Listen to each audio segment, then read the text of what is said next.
The Colorado River, it's a shared resource between the US and Mexico. There are more than 40 million people using water from the river every single day, including people from 7 states in the US and 2 states in Mexico. My name is Gabriela Gonzalez. I'm a biologist and I'm the Environmental Education Coordinator here at Sonoran Institute, Mexico. In 1944, the US and Mexico signed this binational agreement where they decided all the river's water that goes into the country, into Mexico, was going to be used for agriculture, industry, and cities. And we left nothing for the environment. So since the 1940s until a few years ago, the ecosystem started degrading. We had no water on the river, and the native vegetation and native animals just disappeared.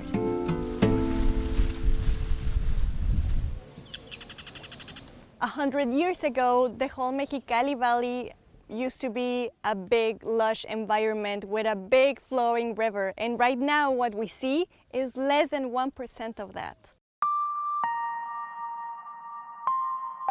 We are passing through a harsh time of rising temperatures and habitat degradation, habitat loss. My name is Carlos Restrepo. I'm the monitoring specialist of Sonoran Institute. There is much less water than before, and this is happening right now, and it will get worse in the near future because global temperatures are rising and the forecasts are not pretty good for anyone. The Colorado River represents the last stand in an arid land.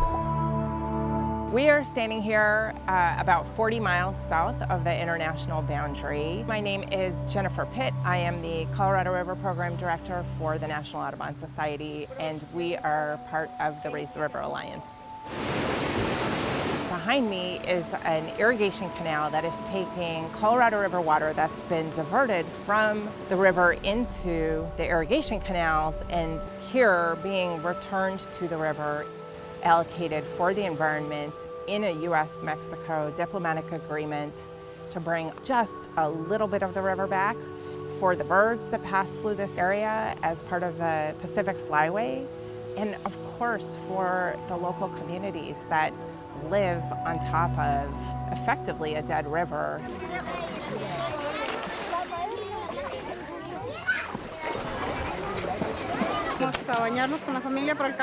So this is Florencia, and she's showing her grandson, which they didn't know the river.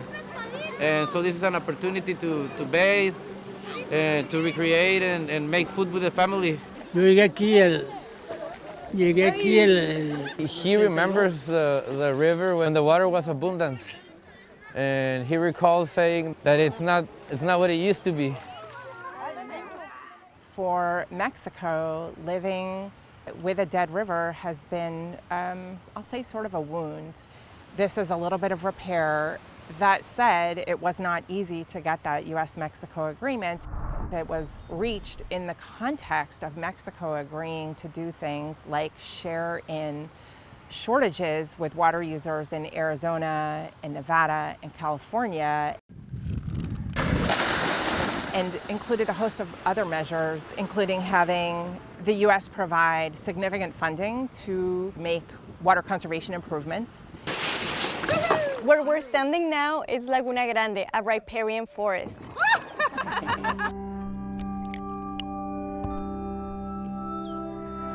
What you see around here, it's what the river used to look like 100 years ago. But let's remember, we didn't have water for more than 60 years at this spot, and the river was nearly extinct.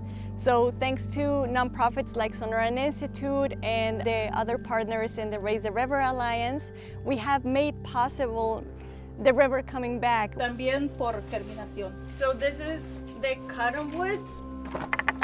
We are making new habitat. We are bringing back a bunch of different species. This is what's left over from a cottonwood that was downed by a beaver. Beavers are an indicator species. If we see beavers and we see a lot of other bird species, we can tell that restoration has worked. So Laguna Grande is a success story. We have proven that we can restore riparian ecosystems. We are in the estuary area of the Colorado River Delta. It's a large floodplain. But there are also other types of ecosystem along the Colorado River Delta, like the estuary. The estuary is where the river should meet the ocean. And right now, we are still working on restoring that ecosystem. We still need a lot of fresh water to flow on the river to be able to meet the Gulf of California. Water gives life to the ecosystems, to the plants, to the animals we rely on. We also have to understand that humans are not the most important species in the world. We have to consider the ecosystem as a Colorado River water user.